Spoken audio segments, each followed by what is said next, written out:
लीजिए सुनिए उषा प्रियमवदा के उपन्यास 55 खंबे लाल दीवारें भाग 9 पाठ 17।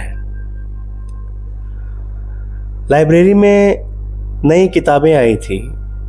सुषमा कितने ही दिन से उन्हें जाकर देखना टाल रही थी। किताबों वाला 2 चक्कर घर के भी काट गया। उसका बिल रुका हुआ था। जाड़े की उस अलस दोपहर को जब बहुत प्रयास के बाद सुषमा को नींद नहीं आई तो वो लाइब्रेरी चली गई।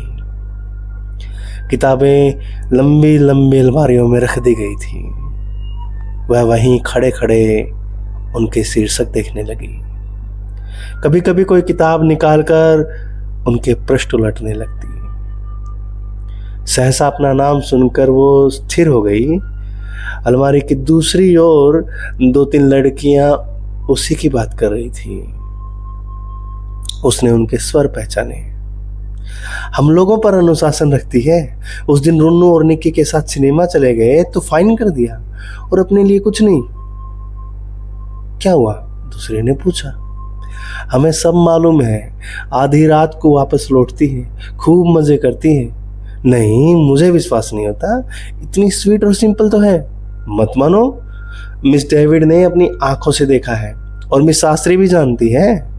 हॉस्टल की सभी लड़कियां झांक कर देख चुकी हैं। क्या? प्रश्नकर्त्री ने बहुत धीमे से पूछा। एक हंसी और फिर अस्पष्ट फुसफुस। बता दो ना याचना, तुम नहीं समझोगी।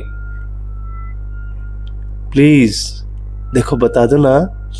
अच्छा, एक दिन उनके कमरे में खिड़कियां खुली हुई थी। बस मोहिंदर ने झांक कर देख लिया। माली की चारपाई घसीट कर ले आए और उसी पर चढ़ गए। हाय राम, कैसी हिम्मत हुई? देख लेती तो? कैसे देख लेती? वह तो अंदर थी ना, और बाहर अंधेरा था। कई दिन से हम लोग ताक में थे। मिस शर्मा घर ही में रहती थी। फिर एक दिन उनके फ्रेंड की कार आते देखी तो पता चल गया कि वो आए होंगे। क्या देखा तुम लोगों ने? फिर हंसी। शर्म आती है। चलो, बड़ी शर्म वाली। उनके फ्रेंड तो बैठे थे ऊपर सोफे पर और मिस शर्मा नीचे बैठी थी उनके पैरों के पास। उनके सारे बाल खुले थे और वो कुछ कह रहे थे। फिर एक सन्नाटा। किस किस ने देखा? सभी ने देखा। मोहिंदर, सरिता, सुभा, सभी तो थे। हाय राम। हाँ, अगर बहुत सख्ती करेगी तो मैं तो प्रिंसिपल से कह दूंगी। सुषमा दोनों हाथों से अलमारी थामे सिर झुकाए खड़ी रही।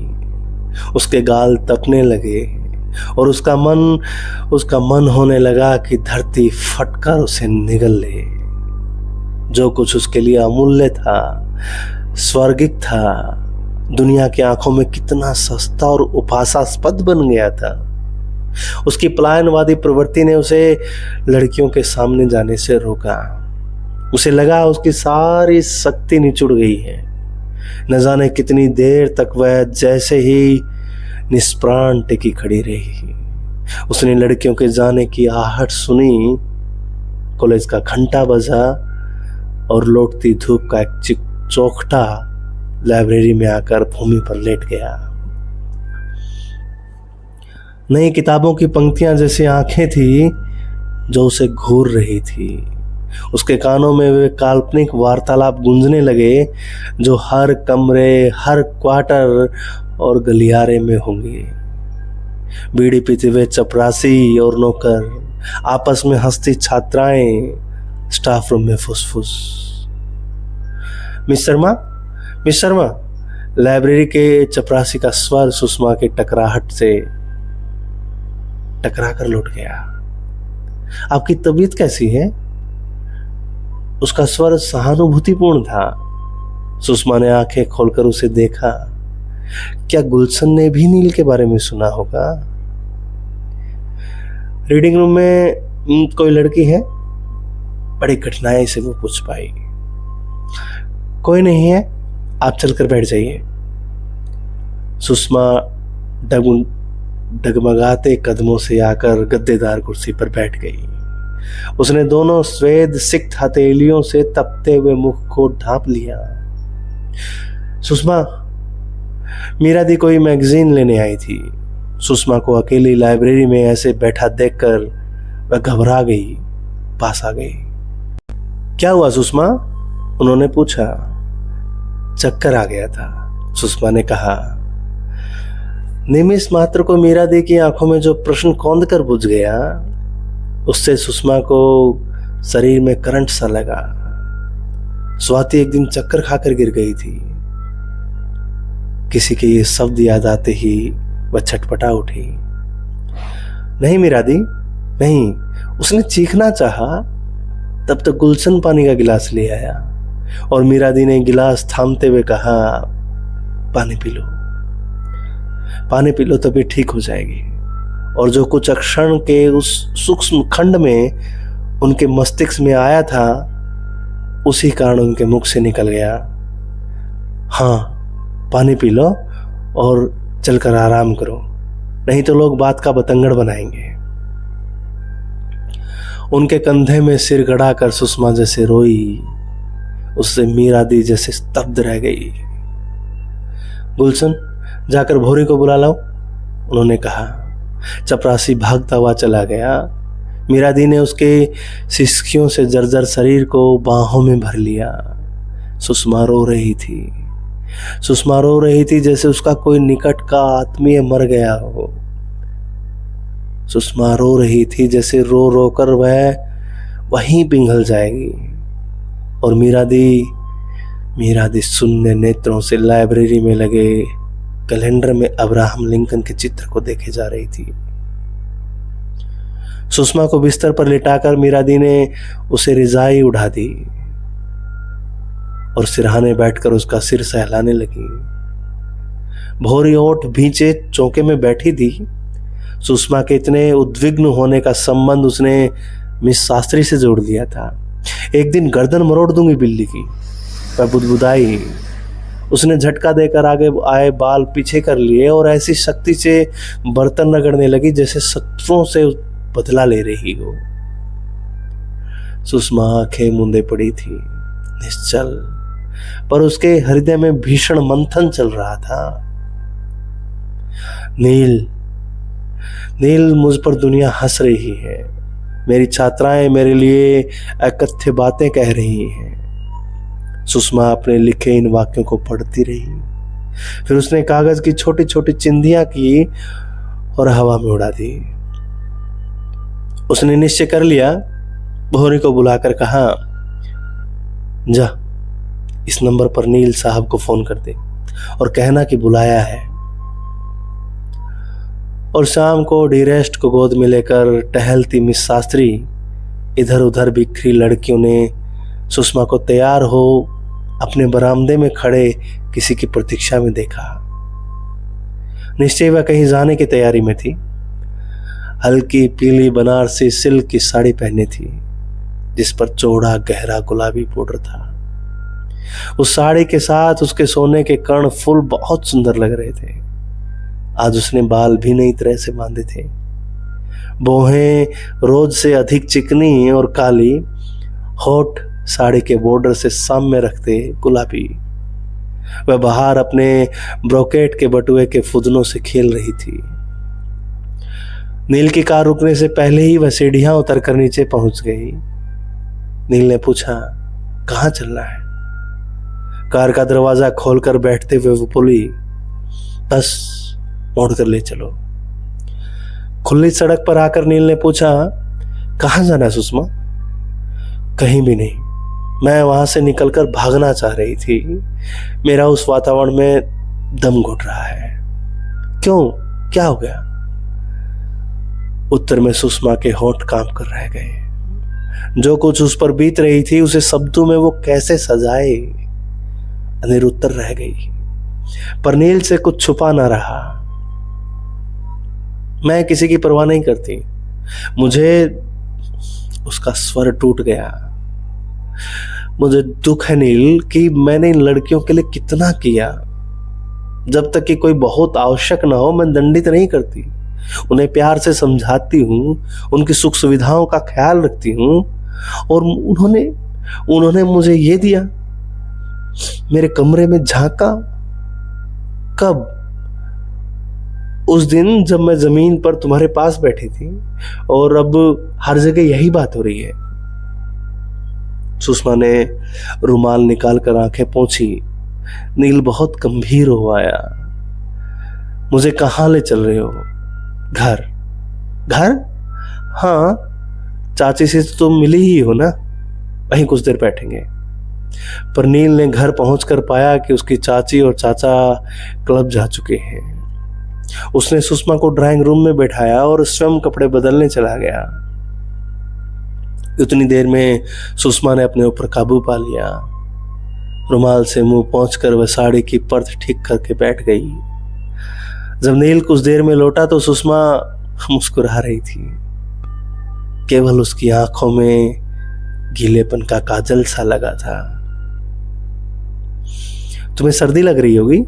नील ने खिड़कियां बंद कर उन पर पर्दे खींच दिए। तुम्हारी आंट ने कमरा तो खूब सजा रखा है, पर मुझे तो तुम्हारा कमरा अच्छा लगता है। हल्की हल्की नाजुक सी चीजें, ये तो बड़ा फॉर्मल सा है ना, मुझे ये कभी अच्छा नहीं लगा। उसने कण फूलों के लगे 3 घुंघरुओं को छू लिया। मैं जब दीवार स्वप्न देखता हूं ना, तो तुम्हारे उस घर का ही चित्र आता है, तुम और तुम्हारी भौरी। सुषमा धीरे से हंसी। नील ने उसके दोनों हाथ पकड़ लिए और कहा, वही घर जहां जीवन में पहली बार जाना था। इस सुख और परिपूर्णता क्या है? कभी कभी मुझे अपने ऊपर आश्चर्य होता है कि तुम्हारी सी युवती का प्यार पाने में मैं कैसे सफल हो गया। मेरे पास तो कुछ भी नहीं था देने को। उस दिन मेरे मन में पहली बार यह कचोट हुई कि मैं क्यों नहीं बहुत सुंदर और बहुत युवा हुई। नहीं, जब मैं तुम्हें देखता हूं तो मेरे मन में बहुत अभिमान जाग उठता है। मुझे कभी कभी ऐसा लगता है कि मैंने तुम्हें जाना ही नहीं, पाया ही नहीं। अभी तुम्हारा हाथ छूंगा तो मेरे मन में फिर अदम्य लालसा जाग उठेगी। सुषमा ने अपना हाथ खींच लिया। तब तो तुम बड़े खतरनाक हो। उसकी मुस्कान में सहस्त्रों आमंत्रण थे। नील ने अपनी उंगली उसके होठ पर रख दी और उसका कंपन महसूस करता रहा। सुषमा की लंबी पलकों की परछाइयां उसके गालों पर हिल रही थी। नील, तुम्हारे सामने मैं इतना क्यों विवश हो जाती हूं?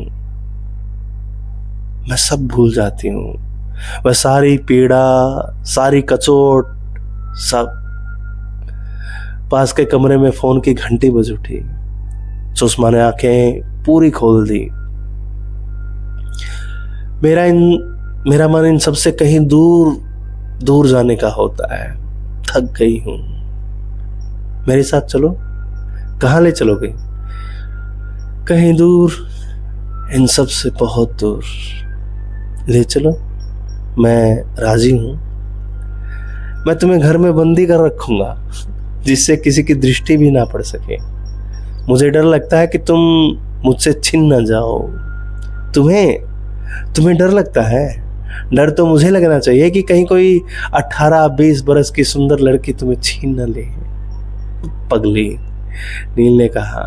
फिर उसने कुर्सी के सहारे पीछे टिक कर कहा, मेरे हॉलैंड जाने की बात हो रही है फर्म की ओर से। अगर जाना हुआ तो मैं तुम्हें साथ ले जाऊंगा। मैं ना चाहूं तब? सुषमा ने पूछा और उसके कर्ण फूलों में लगे घुंघरू हिलने लगे। नील कुछ देर उसके माथे से ऊपर ले जाकर बांधे गए बालों का चिकनापन और उसकी काली भौं को देखता रहा। नील ने जैसे पहली बार जाना कि सुषमा की बाहों में धनुषाकार वक्रता नहीं थी। कुछ दूर सीधी जाकर वह अचानक ही मुड़ गई थी, पर फिर भी उसके चेहरे पर असंगत नहीं लगती थी। नील ने उसकी दोनों कलाइयां पकड़ ली। चाहोगे क्यों नहीं? नील की आंखों में देखकर सुषमा की पलकें झपाई। नहीं नहीं नील, नहीं। उसका स्वर नील की कसी पकड़ में डूब गया। अधखुली आंखों से दीवार पर टहनियों की कांपती परछाई को देखती सुषमा नील को मन की आंखों से देख रही थी। नील जिसके आगे अभी पूरा जीवन न जाने क्या क्या लिए बिखरा था, जिसका पूरा परिवार उसके लिए बहुत सुंदर और उच्च कुलीन पत्नी जुटाने में व्यस्त था, और वह हमेशा हंसकर अपनी शादी की बात टाल देता था। नील जिसमें तरुणाई की चंचलता के साथ बड़ी समझदारी थी।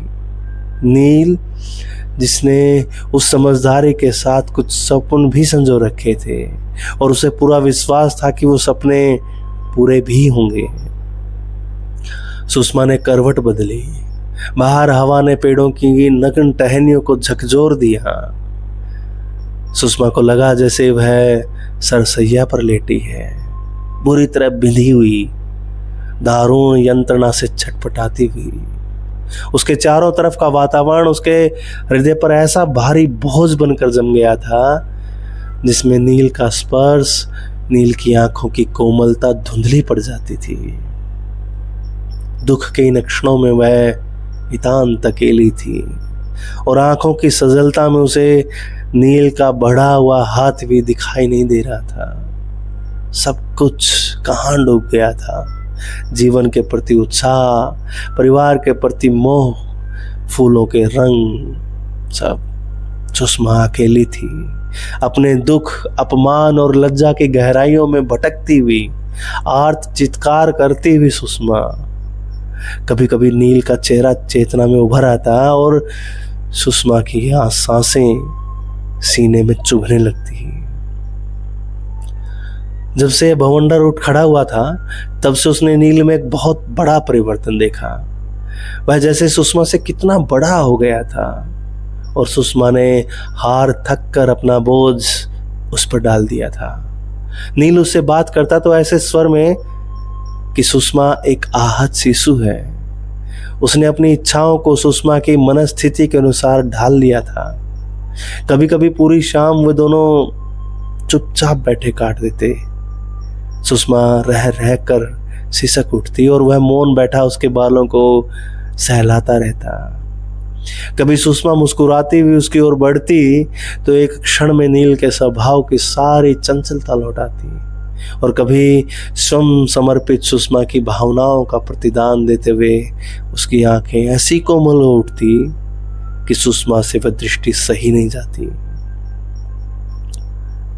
अकेले पड़े पड़े सुषमा ने जाना कि मीनाक्षी अब उसके पास बहुत कम आती है। क्या हो गया है मुझे?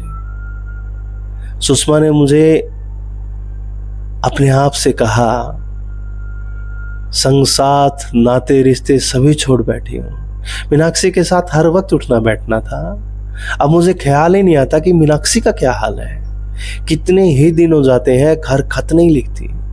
वह उठी और साड़ी बदलकर हॉस्टल में मीनाक्षी के कमरे में चली गई। मीनाक्षी उसे देखकर चौंकी। कैसे आ गई? लौट जाऊं? मीनाक्षी ने सुषमा का हाथ पकड़कर बिठाते हुए कहा, रानी इतना गुस्सा? आओ बैठो। तुम इतने दिन से आई नहीं, मुझे बिल्कुल ही भुला दिया क्या? सुषमा के स्वर में गहरा उपालम था। किसने किसे भुला दिया है ये तुम्हें भी पता है और मुझे भी। मैं भी व्यस्त रही इसलिए नहीं आ सकी। मीनाक्षी ने घुटनों को बाहों से घेर लिया और बोली, सुन रही हूं कि तुम्हारी शादी होने वाली है। मेरी? हाँ, लड़कियां आकर पूछती हैं, मिस आपको तो पता होगा, क्या मिस शर्मा की शादी होने वाली है? लड़कियों का क्या? हाँ, तुम्हारी शादी की तारीख तय हुई क्या? मार्च में चाह रहे हैं। इतनी जल्दी? अभी तो सब तैयारियां पड़ी है ना? मम्मी लिखती है कि तुम सारे कपड़े वगैरह खरीद लो, पर मैं अकेले कैसे खरीदूं? तुम भी तो कभी खाली नहीं रहती ना। रहूंगी खाली, फिर मैं तुम्हारे साथ चलूंगी। बताओ कब चलना है? सुषमा ने कहा। जुलाई से फिर मैं आऊंगी नहीं। मीनाक्षी ने अप्रयोजन ही कहा। नौकरी छोड़ दोगी? दिनेश जी यही चाहते हैं। और मैं भी सुषमा, कुछ ही साल में थक गई हूं। अब मैं नौकरी नहीं करना चाहती। सुषमा ने कुछ नहीं कहा। मीनाक्षी की मेज पर से उसने एक काव्य संग्रह उठा लिया और उसकी दृष्टि कुछ पंक्तियों पर अटक गई। मैं तुम्हें याद नहीं करूंगी, थकी और अपने निश्चय में दृढ़। मैं तुम्हारी याद नहीं करती, जो जीवन के प्रत्येक सुख से बंधी हुई है वह तुम्हारी स्मृति। प्रत्येक सुने दिवस के अंत में जब निद्रा आती है, जब रात्रि मेरी कसी चौकसी को ढीला कर देती है, मेरे सारे बंधन शिथिल हो जाते हैं मेरी इच्छा का उल्लंघन करके। पहली नींद में जो पहला स्वप्न आता है, मैं दौड़कर तुम्हारे वक्ष में सिमट जाती हूँ। सुषमा? पृष्ठ पर दृष्टि जमाए हुए सुषमा ने कहा, तुम भी शादी कर लो सुषमा। मुझे धनी व्यवसायी कहाँ मिलेंगे, सुषमा ने मुस्कुराकर कहा। तुम्हें उनकी जरूरत कहाँ है? तुम तो स्वयं अपने सुख में धनी हो। अगर कोई मेरा अपना होता जितने कि तुम्हारे, तो मैं अपने आप को बहुत भाग्यशाली समझती। उधार के धन से कोई सुखी नहीं होता। सुषमा की उंगलियों ने पुस्तक के पृष्ठ लौटे। क्यों? मैं नील से शादी नहीं कर सकती। मैं 5 साल बड़ी हूं, सुषमा ने स्थिर दृष्टि से उसे कहा। मीनाक्षी ने कुछ हिचक कर कहा, यह कोई भारी कठिनाई नहीं है, उन्हें तो पता होगा ना। प्रेमिका और पत्नी में बहुत फर्क होता है। फिर मैं यह नहीं चाहूंगी कि नील के मन में कभी भी यह विचार आए कि उससे गलती हुई। और फिर घर भी तो है। पिताजी ने मुझे लिखा है कि यदि मैं प्रोविडेंट फंड से 4,000 रुपया कर्ज ले सकूं तो बाकी का यह प्रबंध कर लेंगे। तब निरुपमा की शादी होना संभव हो जाएगा। 2-1 साल में प्रतिमा भी शायद विवाह करना चाहे। अभी तो वह डॉक्टर बनना चाहती है ना।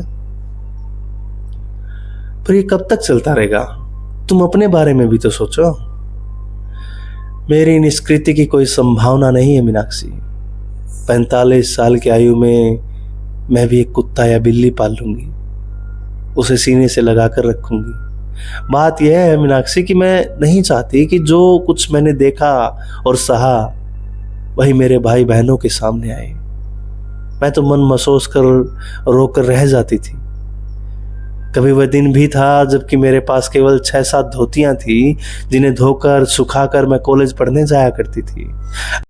अगर प्रतिमा अरविंद से शादी करना चाहेगी तो मैं वह भी संभव कर दिखा दूंगी। प्रतिमा को कभी अपनी जीजी की तरह रातों को आंचल मुंह में ठूस कर रोना नहीं पड़ेगा। और नील मीनाक्षी का स्वर कमरे में चक्कर काटने लगा। नील की शादी होगी, परिवार होगा। मैं उसके जीवन में एक छोटी सी कसक बनकर रह जाऊंगी। तुम पागल हो सुषमा। मुट्ठियां खोलकर अपनी निधि लुटाते मैंने किसी को नहीं देखा। तुम्हें आज इस आत्मपीड़न से क्या सुख मिलता है? तुम्हें जीवन में जो कुछ मिल रहा है उसे स्वीकार क्यों नहीं कर लेती? उसे स्वीकार करने का शायद मुझमें साहस नहीं है। अपने को कमजोर पाती हूं। फिर वो मुस्कुराई। आज से 16 साल बाद शायद तुम अपनी बेटी को लेकर इस कॉलेज में आओ, तब भी तुम मुझे यहीं पाओगी, कॉलेज के 55 खंभों की तरह स्थिर अचल। न जाने कहां का उदास मौन कमरे में बह गया और गाढ़ा गाढ़ा जम गया। सुषमा उठकर चली गई, पर अपने सूने घर में उससे जाया ना गया। वह बाहर ही एकांत में टहलती रही। नीरेस्ट उसके पैरों से अपना शरीर रगड़ती हुई निकल गई। उन एकांत क्षणों में सुषमा अपने मन की गहराइयों में झांक कर देखने लगी। उसे कभी कभी अपने पर स्वयं आश्चर्य होने लगता। नील के आगमन के पहले उनका जीवन कितना भिन्न था, नियमित था। आना जाना, घूमना फिरना सभी होता था, पर उसके कोई अर्थ नहीं थे। अब तो जीवन के प्रति उसका दृष्टिकोण बदल गया था। वह मानसिक रूप से जैसे नील की दासी हो गई थी। नील की किसी बात के लिए निषेध करना उसके वश में ना रहा था। नील के पास रहने पर वह कोई और हो जाती थी, बढ़िया परिचित सी सुषमा, जिसका केवल मुख ही पहचानना सा रहता था, जिसके अंतर से हंसी व उल्लास एक सहज निर्झर की भांति प्रस्फुटित हो जाता था। नील की पहली दृष्टि से उसे लगने लगता कि वह बहुत बहुत सुंदर है, बहुत वांछनीय है, जैसे नील ने ही उसे सौंदर्य और गहन संतोष का बोध कराया था। और उन क्षणों में सुषमा जीवन से कुछ नहीं चाहती थी। लीजिए सुनिए उषा प्रियमवदा के उपन्यास 55 खंबे लाल दीवारें, भाग 9, पार्ट 18। नील, तुम समझते नहीं हो, सुषमा ने कहा। बासंती शाम पोर्टिको पर छाई जामुनी बेगनवेलिया के फूल निरंतर झड़ रहे थे। कॉलेज की बजरी वाली राह सूखे पत्तों से ढक गई थी। पेड़ों की फुनगियों पर अभी भी हल्का सा उजाला था, यद्यपि उनके नीचे सांवली छायाएं सिमटने लगी थी। लॉन पर छात्रों की भीड़ कम हो गई थी। उनके चेहरे फीके थे और आंखें नैश जागरण से भरी। सारे वातावरण में अजीब सी खुलती उदासी और परीक्षा का भय। नील, तुम एकदम नहीं समझते, सुषमा ने दोहराया। नील सीधी अकंप दृष्टि से उसे देख रहा था। सुषमा के पीले रक्तहीन मुख पर काली तरल आंखें, रुमाल को बार बार मरोड़ती उसकी उंगलियां। हाँ, मैं नहीं समझता, नील एकाएक कठोर हो आया। तुम्हारे तर्क मैं नहीं समझ पाऊंगा। सुषमा असहाय सी उसे देखती रह गई। फिर वह सिर झुकाकर अपनी साड़ी की सिलवटें दूर करने लगी। उसमें नील की ओर देखने का साहस नहीं था, और उस तरह बैठे बैठे उसके सम्मुख पिछले कुछ दिनों की यातना फिर सजीव हो गई। वह शर्मिंदगी, वह जलालत, कहीं मुख छिपाकर खो जाने की तीव्र इच्छा। प्रिंसिपल ने उसे बुलाकर सारी स्थिति समझा दी थी। वह वृद्ध और गंभीर थी, और सुषमा पर उनका सहज स्नेह था। कई लोगों ने उनसे सुषमा की शिकायत की थी। वह मामला वहीं दबा देना चाहती थी। उन्होंने स्पष्ट रूप से कह दिया था कि सुषमा के बारे में ऐसा सुन उन्हें गहरा धक्का लगा है। सुषमा को उन्होंने बहुत गंभीर और जिम्मेदार समझा था, पर इन सब बातों को देखते हुए यह अच्छा हो कि सुषमा अपने आप इस्तीफा दे दे। सुषमा एकाएक कुछ नहीं कह सकी। उसे जैसे किसी ने गहरे कूप में ढकेल दिया। प्रिंसिपल की बात सुनकर उसके आगे तेजी से विविध मुख दौड़ाए। विवाह की तैयारियों में व्यस्त अम्मा, नीरू, प्रतिमा और नील। वह उसी प्रकार सिर झुकाए, कंधे पर न जाने कितना भार लिए प्रिंसिपल के ऑफिस से निकल आई। पर आकर वह रोई नहीं, बैठकर सुनी दीवार को ताकने लगी। वह पीड़ा, दुख या जलालत कोई भी भाव अनुभव नहीं कर रही थी। उसका अंग प्रत्यंग जैसे सुन्न हो गया था और मस्तिष्क जैसे रिक्त। इन कुछ दिनों में कमरे में कितनी बेतरतीबी आ गई थी। छत के कोने में मकड़ी ने जाला पूरा कर लिया था। स्टैंडर्ड लैंप के शेड पर धूल की मोटी परत, कैलेंडर में कई दिन पहले की तारीख, कमरे के पर्दे में भौरी के हाथों के धब्बे। सुषमा ने दोनों हाथों में सिर टिका लिया और उसकी दृष्टि धुंधली हो आई। सब कुछ इतनी जल्दी समाप्त हो जाएगा, इसकी वह कल्पना कैसे करती। अभी दिन ही कितने हुए थे, अभी तो कितनी ही बातें थी जो कि वह नील से नहीं कह पाई थी। कितनी उमंगें अभी उसके हृदय में भीड़ लगाए खड़ी थी। अभी कितना कुछ उनके आगे बिखरा पड़ा था। एक पूरा साल भी नहीं। नहीं, मैं रोऊंगी नहीं, सुषमा बुदबुदाई। नहीं रोऊंगी, मैं यहाँ से चली जाऊंगी, कहीं और नौकरी कर लूंगी, पर नील को अपने जीवन से दूर कर देना मेरे बस का नहीं। और सुषमा ने उस रात वकील साहब की रेणु को स्वप्न में देखा। खिनमना मलान मुखी रेणु, जो कि मुट्ठी में कुछ रुपए दबाकर लौट रही थी, और अचानक ही रेणु ने सिर उठाकर ऊपर देखा और झटके से सुषमा ने पहचाना कि वह नीरू थी। नीरू जलती हुई आंखों से सुषमा को ताक रही थी। सुषमा हड़बड़ाकर उठ बैठी। उसका हृदय वेग से धड़क रहा था और दीवार पर नीम की नगन शाखाओं में उनकी परछाई कांप रही थी। सुषमा ने घुटनों को बाहों से बांधकर अपना सिर गड़ा लिया और देर तक वैसे ही बैठी रही। घड़ी की चमकती सुइयां दो की ओर संकेत कर रही थी।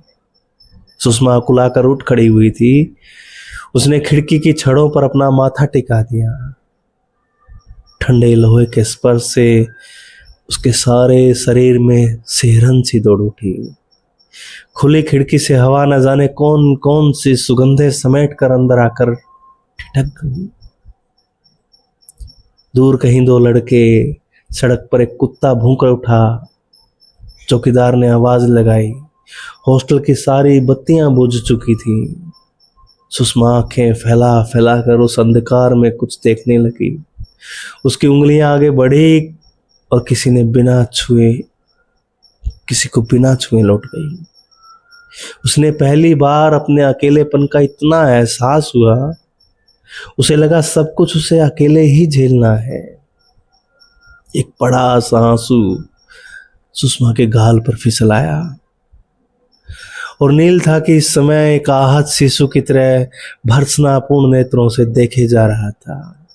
अपने को संयत रखने में सुषमा को कितना प्रयत्न करना पड़ रहा था, इसे ना समझता हुआ। उसे देखकर सुषमा ने चाहा था कि रोककर उससे लिपट जाए, अपना शिथिल शरीर उसकी बाहों में सौंप के कह दे, अब मुझे यहां से निकाल कर ले चलो, ये लोग हमें साथ नहीं रहने देंगे। पर वह इतना ही कह पाई, प्रिंसिपल मेरा इस्तीफा मांग रही है। मकड़ी का जाला कितना बढ़ गया था और सेड पर धूल कितनी गहरी।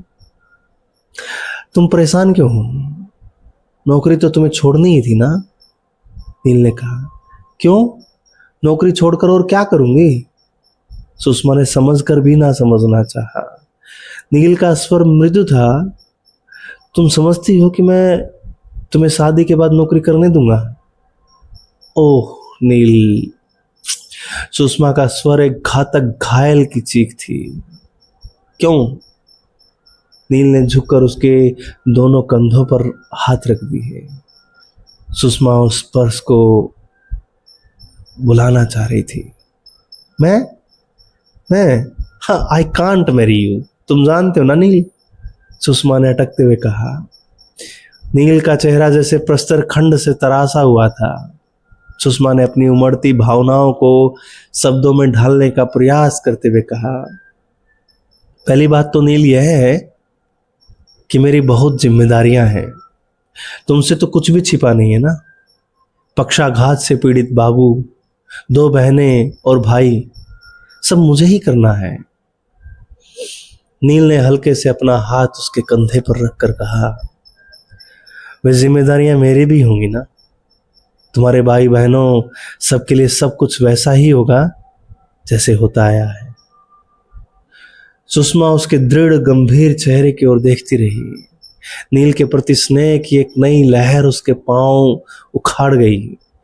मैं यह कैसे कर सकूंगी? इतना भार मैं कैसे इन कंधों पर रख दूं? फिर उसने कहा, और कभी तुम भावावेश में किए गए इस निश्चय पर पछता उठो तो? सुषमा ने कमरे का एक चक्कर लगाया और कहा, तुम्हारी अभी आयु ही क्या है? मैं तुमसे इतनी बड़ी भी तो हूं नील। हमारा विवाह कभी सफल नहीं होगा। मुझे सदा यह विचार डसता रहेगा कि कहीं कोई बहुत छोटी बहुत सुंदर लड़की मुझसे तुम्हें छीन न ले। तुमने मुझे यही परखा है? नहीं नील, नहीं। सुषमा ने मुठिया बंद कर सीने से भींच ली। ये कॉलेज, ये खंबे मेरी डेस्टिनी है, मुझे यहीं छोड़ दो। नील बहुत देर तक चुप रहा। तो फिर मेरे लिए क्या कहती हो? तुम चाहती हो कि मैं जीवन भर अंधेरे में भटकता रहूं? तुम जाओ नील, तुम पास होते हो तो मैं कुछ भी नहीं सोच पाती। तुम निकट आ जाते हो तो मेरे सारे निश्चय कांपने लगते हैं। तुम जाओ, जाओ, कहते कहते उसका स्वर मंद हो आया और पलकें बड़ी थकान से आंखों पर ढल आई। Sushma, you can't do this to me. Neel के माथे की एक शिरा फड़क रही थी। मेरी मजबूरी क्यों नहीं समझते? सुषमा अपनी उंगली में पड़ी अंगूठी बार बार उतार चढ़ा रही थी। कितनी ही बातें ऐसी थी जो वह नील को नहीं समझा पा रही थी। अगले साल उसका सीनियर ग्रेड में आ जाने का मौका था और वह प्रिंसिपल से मनमुटाव नहीं करना चाहती थी। सीनियर ग्रेड में आकर उसका वेतन एकदम 700 रुपये हो जाता है। वार्डनशिप का भत्ता अलग से मिलाकर 800 रुपये मिलते। तुम्हारी ऐसी क्या मजबूरी है? नील का क्रोध उसे भीषण विस्फोट की भांति लगा। वह बड़ी बड़ी आंखें फैलाकर उसे देखती रह गई। क्या तुम्हें किसी और की प्रतीक्षा है? कोई ऐसा जो कि तुम्हारी नजरों में तुम्हारा पूरा मोल चुका सके? तुमने अपने ऊपर जो प्राइस चिट चिपका रखी है उतना सब देने को मेरे पास नहीं है। तुम कैसी बात कर रहे हो नील? ठीक है, तुम यहीं रहो, इन 55 खंभों में बंदी होकर रहो। मैं तुम्हारे बहकावे में आ गया था। मैं सोचने लगा था कि तुम्हारे लिए मैं ही सब कुछ बन गया हूं।